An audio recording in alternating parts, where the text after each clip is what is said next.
Now I'm here and I've got the next 40 minutes to talk to you about the post-contract issues that we face on a major works project.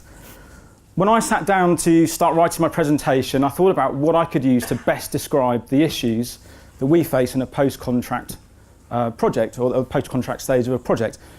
Two things popped into my head. The first is Sir Isaac Newton, and the second is a mechanical elephant. Now, we'll come on to the mechanical elephant a bit later on, but first, let's start with Newton.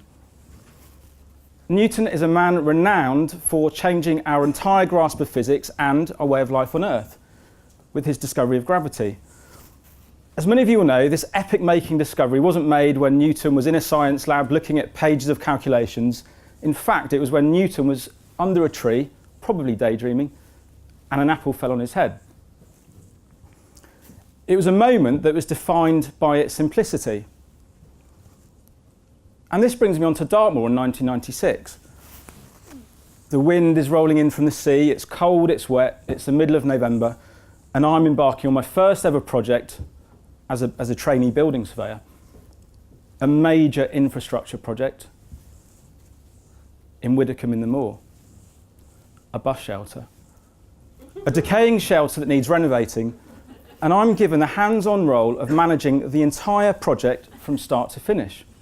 Presumably because the project is so straightforward. And in many ways it was. The contracts were signed, the contractor carried out the work on time and on budget.